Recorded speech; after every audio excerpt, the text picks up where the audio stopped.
2017 সাল কেঁপে উঠেছিল বিশ্ব ফুটবল। সব হিসেব নিকেশ শিখেই তুলে উলট পালট হয়ে গিয়েছিল পুরনো সব রেকর্ড। 222 মিলিয়ন ইউরো, টাকার হিসেবে 2118 কোটি 53,442 টাকা। বার্সা টু পিএসজি, নেইমারের এই জার্নি নাম লিখিয়েছিল ইতিহাসের পাতায়। চাইল্ডহুড ড্রিমকে সত্যি করতে রিয়ালের লোভনীয় অফার ছেড়ে নেইমার বেছে নিয়েছিলেন বার্সেলোনাকে। মেসি সুয়ারেজের সাথে যুক্ত হয়ে গড়ে তুলেছিলেন শক্তিশালী ট্রায়ো এমএসএন।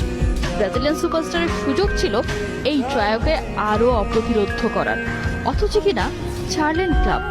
তাহলে কি ক্যারিয়ার নয়, বরং টাকার লোভ? নেইমারকে নিয়ে চারিদিকে শুরু হয়ে যায় এমন সমালোচনা। এই ঘটনার কেটে গেছে 7 বছর। সেই নেইমার পিএসজি ছেড়ে পাড়ি দিয়েছেন সৌদি আরব।